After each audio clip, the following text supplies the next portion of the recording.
Você já ouviu a versão de Bolsonaro sobre tudo o que aconteceu nos bastidores do poder? Antes de mais nada, já deixa o like, se inscreve no canal Política em Debate e ativa o sininho, porque o que vamos revelar agora pode mudar completamente a forma como você enxerga os últimos anos da política brasileira. Pare-se. O que você vai ouvir não é apenas um depoimento, é quase um desabafo, um ajuste de contas com a história, Jair Bolsonaro falou. E falou muito. Em um longo e aguardado depoimento à Polícia Federal, o ex-presidente tentou desmontar, ponto por ponto, as acusações que pairam sobre ele desde o fim de seu governo. As conversas eram bastante informais. Não era algo proposto aqui, vamos decidir, nada disso aconteceu. Era conversa informal, ver se existia alguma hipótese de um dispositivo constitucional para nós atingirmos aqui um objetivo que não tínhamos atingido no TSE. Isso foi descartado logo na primeira, segunda reunião.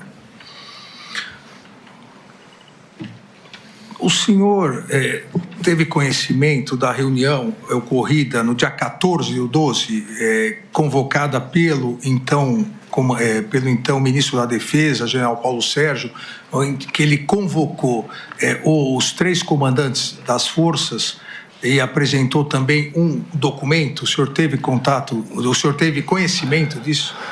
Olha, o senhor da Defesa tinha liberdade para conduzir o seu ministério. Qualquer reunião que ele, porventura, fosse fazer, não tinha que dar conhecimento a mim, a não ser que tivesse uma repercussão outra, né? Eu desconheço que ele tenha dado informações para mim dessa reunião do dia 14. Então, o senhor não ficou sabendo dessa reunião, nem do que foi tratado nessa reunião? O senhor ministro, que dá a entender que tudo que aconteceu em novembro e dezembro, envolvendo Forças Armadas, era questão eleitoral. A vida continuava no Brasil. Eu assinei mais de 10 decretos, vários projetos de lei. Tivemos problemas com os caminhoneiros. Uma das vezes eu conversei, não sei qual foi, chefe militar, foi ministro da Defesa, porque eu fiz um vídeo pedindo a desmobilização dos caminhoneiros. Se não me engano, foi dia 1º ou 2 de novembro. Se eu quisesse tumultuar o Brasil, é só virar as costas. Tínhamos quase 1000 pontos de paralisação pelo Brasil. E eu não me omiti. Eu fiz o vídeo, gostaria de passar aqui, não é possível, para exatamente desmobilizar essa questão, e tivemos sucesso. Faltou alguns que não saíram, daí foi conversado, não sei com qual chefe militar, a forma de abordá-los, porque às vezes o militar quer chegar de uma certa forma e a minha opinião é diferente. Então conversamos sobre essa possibilidade, mas graças a Deus esse movimento dos caminhoneiros, que abalou muito o governo Temer lá atrás, até na questão econômica, e eu falei nesse meu vídeo, né? A gente não pode parar o Brasil, porque as consequências nefastas da economia serão horríveis para todos nós brasileiros. E o nosso método de agir nunca foi o que o outro lado sempre fazia. Nós aqui nunca invadimos patrimônio público, os 4 anos do meu governo, nós não prejudicamos o direito de ir e vir, as nossas manifestações na Paulista, em Copacabana, em outros locais, não teve uma lata de lixo virada, o senhor vai na delegacia, não tem o boletim de ocorrência de um só telefone furtado ou roubado, ou seja, nós somos diferentes. Então, essa dos caminhoneiros, apesar de eles estarem ali manifestando uma insatisfação, não seria dessa forma que nós aí buscaríamos atingir o nosso objetivo. Eu sempre defendi qualquer manifestação pacífica, seguindo a norma, a regulamentação, as leis, avisando as autoridades, e daí as nossas manifestações, até uma vez o ministro Fux estava no Supremo, estava preocupado com o 7 de setembro, eu falei, fica tranquilo, nosso pessoal não tem esse problema. Mas mesmo assim, ministro, tinha um batalhão lá embaixo, lá na garagem, da presidência da República, né? Porque a gente nunca sabe, pode acontecer algum imprevisto. Então, ao longo de 4 anos, senhor ministro Alexandre Moraes, eu não viu uma só ação provocada por mim que desagou no local, num outro rio que nós não achamos que fosse não o ideal. Então fizemos a coisa certa, sempre cumprindo a Constituição, com respeito, com tranquilidade, com Deus no coração, com a bandeira do Brasil, e fizemos a nossa parte ao longo de 4 anos. Por isso, uma aceitação grande, né? Acredito eu, em especial as viagens que eu faço pelo Nordeste, pretendo na quinta, sexta, sábado estar no Rio Grande do Norte, visitando uns 8 municípios. o senhor me permitir, logicamente, eu posso mandar umas imagens para o senhor que como é que o povo nos trata a gente na rua, tá? Eu declino. Declino, sim, senhor. Posso fazer uma brincadeira? O senhor que sabe. Eu perguntaria aos seus advogados antes. Eu gostaria de convidá-lo para ser meu vice em 26. É isso aí. Eu declino novamente. Meu ministro, desculpa aqui. Então, dizer a Vossa Excelência que o meu comportamento, minha mãe de ser, tivemos alguns contatos, conversei com Vossa Excelência em dezembro de 22, tive no Supremo Tribunal Federal, depois das eleições, o senhor estava presente lá com mais 7, 8 ministros, está o Paulo Guedes com a gente. Acredito que o senhor não tem bola de cristal, mas o senhor olhando para a minha fisionomia, eu sempre procurei transmitir a verdade acima de tudo. Golpe de Estado, né, que o senhor vai chegar lá, está chegando lá. O golpe de Estado não são meia dúzia de pessoas, 2 ou 3 generais e meia dúzia de coronéis. Só pode ver. Muitos chamam o Temer de golpista até hoje pelo impeachment. A questão de 64, que a esquerda chama de golpe até hoje. Teve o apoio do Congresso Nacional, de toda a imprensa, exceto o Jornal Última Hora, da Igreja Católica, das senhoras nas ruas com a marcha de Deus com a família, a classe empresarial, o pessoal do agro, o apoio externo, tudo isso foi presente. Falar em golpe de Estado, dessa forma como se tratou aqui, o que aconteceu, em especial depois do meu governo, onde estava fora do Brasil, graças a Deus estava fora do Brasil, sem qualquer participação minha, sem qualquer liderança, sem Forças Armadas, sem armas, sem um núcleo financeiro, sem nada, isso não é golpe. Isso não é golpe. Até o Jornal do Estado de São Paulo fez um editorial há poucos meses atrás, que falou que o PT, sem a falsa bandeira da defesa da democracia, não tinha o que apresentar junto à população. E a gente vê que a gente está no caminho certo, né? O embate político é diferente do embate de Vossa Excelência com os colegas no tribunal. Para nós não é a canela que é o limite, né? Às vezes é do pescoço para baixo.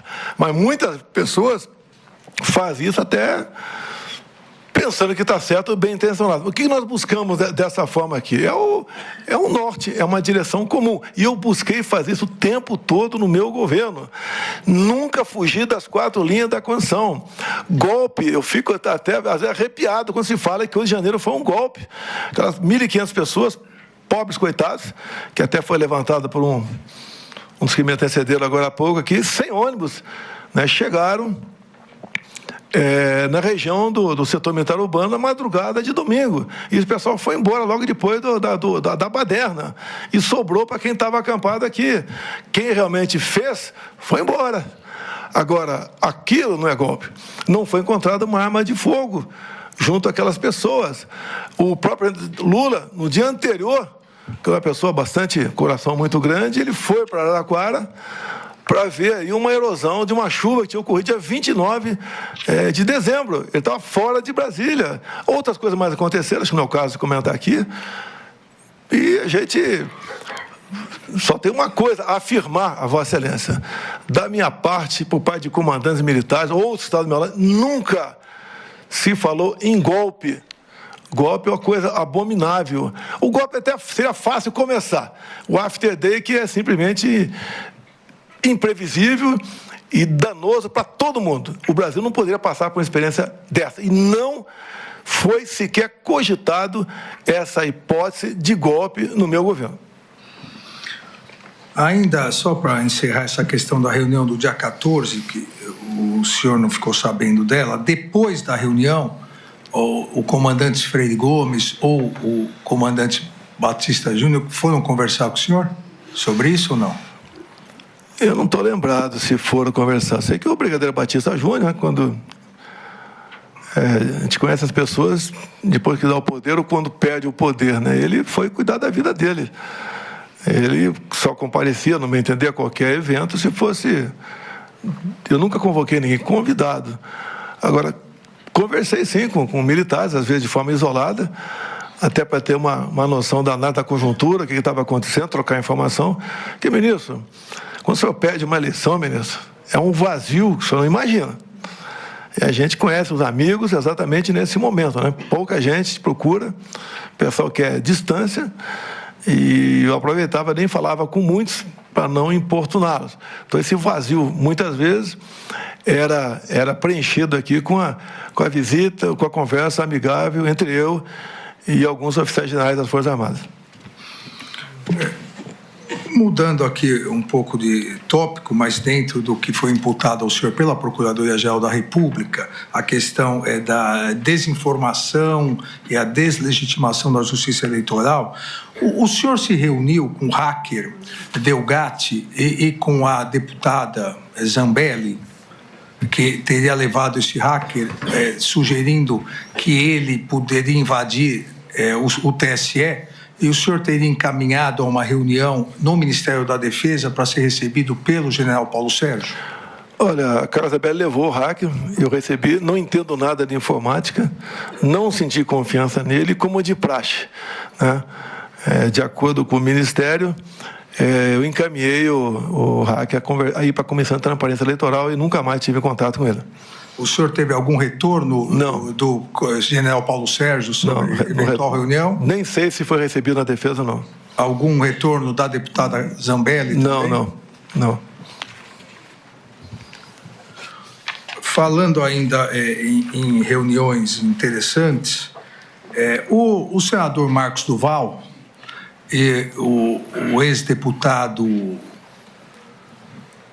Daniel Silveira, eles procuraram o senhor para uma reunião para consultar o senhor. Na verdade, primeiro, o ex-senador Marcos Duval procurou o senhor com o deputado dizendo que teria uma gravação contra mim e depois pedindo apoio para fazer uma gravação clandestina. O senhor se recorda disso? Eu recebi o senador, é um senador da República, até aquela data é um senador normal, e também o Daniel Silveira, tá? Ouvi e despachei, e de repente eu recebi um zap que encaminhou para mim, e deve ter encaminhado a Vossa Excelência também, pelo que eu fiquei sabendo ali. Eu respondi para ele embaixo, né? Coisa de maluco. E não toquei mais no assunto, e nunca mais recebi ou conversei. Propostas lá, eu não sequer prestei atenção, mas nada disso foi aventado dessa possibilidade de gravar. O que foi falado para o Marcos Duval é que ele tinha uma certa liberdade com Vossa Excelência. Tá? E da minha parte não partiu nada no tocante a isso. A partir daquele momento, o senador ali não fez mais parte de qualquer contato comigo, tendo em vista ali o vazio da conversa que ele teve juntamente com o Daniel Silveira. Ainda um esclarecimento sobre uma outra reunião, essa após o período eleitoral.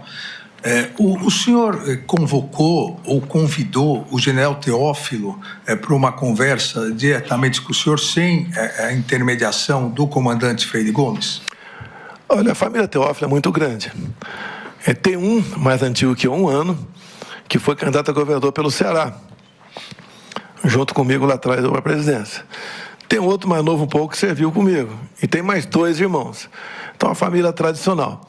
E eu convidei o Teófilo para bater um papo, fazer uma análise da conjuntura, trocar uma ideia pela consideração que eu sempre tive para com a família dele. Nada mais além disso. Agora, quando eu convido alguma pessoa, o que é natural, se ele, na cadeira que tem alguém acima, ele participa, que foi convidado para conversar comigo. Sem nenhum problema a conversa com o João Teófilo.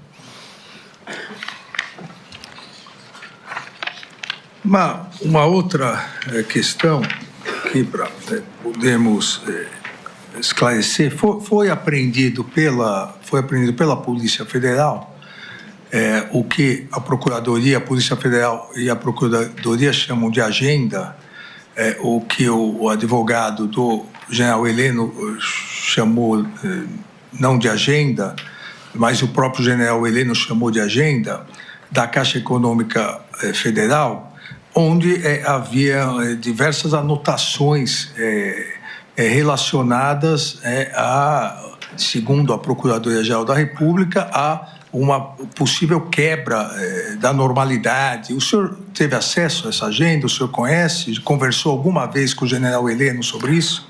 O general Heleno é um dos homens mais respeitados nas Forças Armadas e fora dela. Nunca tivemos qualquer conversa fora da institucionalidade ou fora da legalidade. Continuando aqui em relação ao general Heleno, o brigadeiro Batista Júnior, no seu depoimento como testemunha, disse, e hoje o general Heleno confirmou a partir da inquisição feita pelo seu próprio advogado, que no dia 17 de dezembro, que foi a formatura do neto do general Heleno no ITA, o general Heleno pediu uma carona ao brigadeiro Batista Júnior para poder retornar, porque havia sido convocado naquele momento para uma reunião com o senhor na presidência, o que causou surpresa ao brigadeiro Batista Júnior, porque o general Heleno estava lá com a família, haveria o jantar, a festa, a noite da formatura, e ele precisou se ausentar. O senhor lembra o motivo dessa convocação? Senhor ministro, eu sou apaixonado pelo general Heleno, confesso. Por vezes também eu estava em eventos e eu dava uma desculpa: olha, minha sogra está me chamando, eu vou ter que ir embora agora, tá? Eu me lembro de ter telefonado para o general Heleno, talvez tenha telefonado para ele. E se ele falasse, eu estou aqui na formatura, eu ia falar: general, deixa para a semana que vem, ou 2 dias depois da manhã. Então, não, se tivesse falado isso comigo, se eu telefonei para ele, teria acertado. Tanto é que eu não me lembro de qualquer reunião reservada sozinha, eu e Heleno. O general Heleno ia algumas vezes lá na Alvorada, batia um papo. E também acho que sentia um vazio dentro dele, né? Porque não é fácil a gente perder algo que tinha convicção que ia ganhar. E nada mais além disso aconteceu com o general Heleno. Agora, repito a Vossa Excelência, isso é tudo conduzindo para algo irregular que estava fazendo. Eu vi a declaração do ministro José Múcio, da Defesa, no Roda Viva, né, há poucos meses, ele falando que 8 de janeiro não foi golpe. Também o ex-ministro Aldo Rebelo, a mesma coisa. Também o ex-ministro da Defesa, Nelson Jobim, a mesma coisa, que foi presidente do TSE, inclusive. Outras, José Sarney, todo mundo falando isso, respeitosamente. Tá? O 8 de janeiro não é questão de opinião, é questão de fato. Preenche os requisitos para um possível golpe de Estado? Acredito que não. Tenho certeza que não. Eu estou com 70 anos de idade, tá? Que pese alguns deslizes na minha vida, eu tenho plena consciência o que é um ato dessa natureza. Vou confessar uma coisa a Vossa Excelência. Quando me elegi presidente da República, eu ajoelhei e falei: meu Deus, qual pecado eu cometi para pagar o preço de uma presidência? Coisas que aconteciam ali no começo do mandato, tinha gente poderosa, não do teu poder, né, do legislativo, praticamente botar o dedo na cara e falar: eu quero tal ministério, eu quero tal diretoria de tal banco. Você não governa. É um inferno aquela vida. Mesmo assim, conseguimos, né, segurar muita coisa e dada a qualidade dos ministros, né, a voluntariedade deles, nós conseguimos superar uma pandemia, uma guerra lá fora, uma crise hídrica, uma catástrofe de Brumadinho. E de 4 anos tivemos apenas 2 anos pela frente. Não foi fácil. Então, quando se fala em presidência da República, né, no dia que saiu o resultado, até dei um pulinho lá, mas depois que era real, né? Eu tinha 2 alternativas, né? Praia ou Planalto. Me dei mal, vim para o Planalto. Dei o melhor de mim, sofri muito, minha família sofreu muito. Só não imagino o que é trabalhar de domingo a domingo, raramente uma folga lá para o Guarajá para dar uma volta de jet ski, e sendo massacrado o tempo todo por grande parte da nossa mídia, porque não é que eu cortei a propaganda por maldade, é que eu tinha teto de gastos. Nenhum governo, o presidente Temer aprovou o teto de gastos, eu votei favorável ao teto de gastos, concordo, tá certo? Mas nem o presidente Temer teve o teto de gastos, porque passou para outro governo essa questão, e nós conseguimos segurar a economia graças a essa emenda da Constituição, que foi revogada ainda na transição. O senhor pode ver, foi revogada na transição. Na transição mesmo, os deputados não estão mais com o senhor. O senhor é presidente, mas o senhor está ali chupando um bagaço de cana o tempo todo. Ou seja, fizemos a nossa parte, demos tudo de mim. Me permita confessar uma coisa, Vossa Excelência, acho que vale a pena até para quem está nos ouvindo aqui. Mesmo no meu governo chegou um deputado, chamou de apelido, né? Ele tinha um apelido, tá? Quando era deputado, ele falou: você precisa arranjar uma grana para quando você deixar aí o governo. É um susto, né? Que grana é essa? Tem que arranjar algumas dezenas de milhões de reais, porque quando você deixar o governo, você vai ter problemas seríssimos com a justiça. O pessoal vai para cima de você, como foram para cima de quase todos. Eu não fui para cima do Temer, obviamente, uma certa liberdade com ele, amizade, tenho carinho e consideração muito grande por ele, mas não pedi para brincar contra quem quer que seja. Não persegui ninguém, não aparelhei em instituição nenhuma, não botei amigo meu em lugar nenhum. Ou seja, estritamente voltado para atender o anseio da nossa população. E eu falei para esse colega, né? Eu só tinha uma maneira de arranjar essa grana, fazendo besteira. Não vou fazer. Se não fosse a campanha de Pix, que eu não fiz, eu não estaria como estaria sobrevivendo hoje em dia. 17 milhões, depois tem um pingado, chegou a 18 milhões de reais, e a gente gasta. Não pode trabalhar de graça. Então, se eu for, não teria como ajudar meu filho, está nos Estados Unidos também. É outra história isso aí. Ou seja, eu agradeço. Eu dei mais dinheiro do que o Criança Esperança, inclusive, né? Sinal que o pessoal gosta da gente.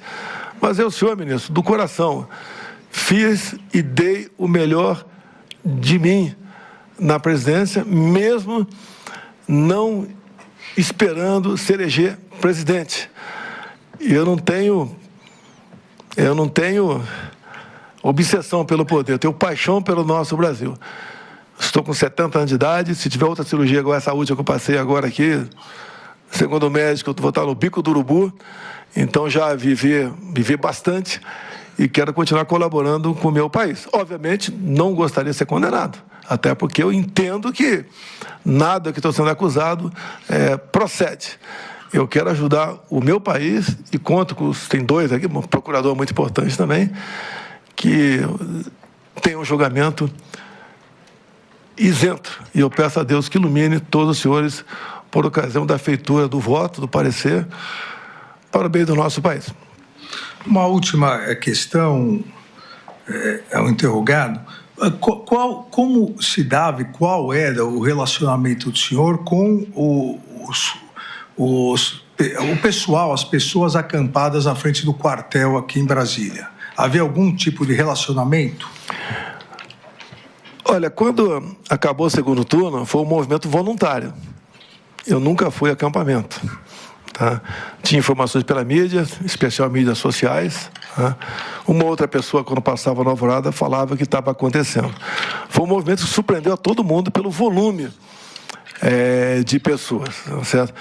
E aí, a minha opinião particular, era melhor o pessoal ficar lá do que vir aqui para a região da esplanada. Agora, uma coisa que me causa surpresa é que o presidente que assumiu, ele poderia, dia 2, dia 3, ter tomado providência para desmobilizar o acampamento. Se bem que informações de outros testemunhas, de outros processos, inclusive acompanho parte a CPI da Câmara Distrital, quarta e quinta-feira não tinha quase ninguém mais no acampamento, 200 pessoas no máximo, e a tendência era acabar. E, curiosamente, na quinta para sexta começou aí uma convocação nas mídias sociais para vir a Brasília. E segundo informações de depoentes aqui, na madrugada de domingo chegou a ter 100 ônibus lá, 100 ônibus, 40 pessoas, cada um 4.000 pessoas. Essas pessoas não vão entender que vieram para cá e fizeram o que não podia ser feito, o que o nosso pessoal nunca concordava com isso. Mas a confusão estava feita e as consequências nós sabemos. Eu, particularmente, me desculpa, senhor ministro, eu não consigo entender certas penas para pessoas que mal sabiam o que estava fazendo naquele momento, até porque não tinha uma liderança, não tinha nada para que fosse caracterizado como um ato, né, estimulado ou programado por alguém naquela tentativa, né, violenta de atentar contra o Estado Democrático de Direito. O senhor teve algum contato com o caminhoneiro Lucas Durlo? Não lembro desse nome. Pode até aparecer uma fotografia minha dele por aí, mas não tenho a menor ideia quem seja essa pessoa. O senhor se recorda se o general Mário Fernandes pediu ao senhor para uma intervenção a favor desse caminhoneiro que era proprietário de caminhões e estava nos acampamentos? Olha, meu contato com o Mário Fernandes é muito pouco. Ele estava subordinado ao ministro Ramos, né? E foi algumas vezes lá no Alvorada. Não quer dizer que vai na Alvorada, conversa comigo. Ali passou. Se eu tivesse cumprido o expediente sem ele vipela na presidência, nada disso teria acontecido, porque o registro dessas pessoas todas seriam normais, né? E lá passou a ser anormal. Nada de grande relacionamento meu com o Mário Fernandes, também não lembro de ter pedido nada para interferir. Em que época foi essa, ministro? Foi em dezembro. Eu era presidente? 8 de dezembro. Foi em dezembro de 22? Exato. Não, negativo. Ele foi preso, alguma coisa aconteceu com ele? Não, ele pediu a intervenção achando que pudesse vir a ser preso. Não. Então, eu agradeço ao interrogado e passo a palavra ao ministro Luiz Fux. Agora me diz, você acredita nessa versão dos fatos? Bolsonaro foi vítima das circunstâncias ou arquiteto de bastidores silenciosos? Comenta aqui embaixo. Você acredita que Bolsonaro não teve ligação com o 8 de janeiro? Ou ainda, na sua opinião, ele deveria ser responsabilizado? E não se esqueça, se esse conteúdo te fez pensar diferente ou reforçou sua visão, curta o vídeo, se inscreva no canal Política em Debate e compartilha com aquele amigo que ainda está em cima do muro, porque entender o que realmente aconteceu não é só uma curiosidade política, é uma forma de proteger a democracia e de decidir melhor no futuro.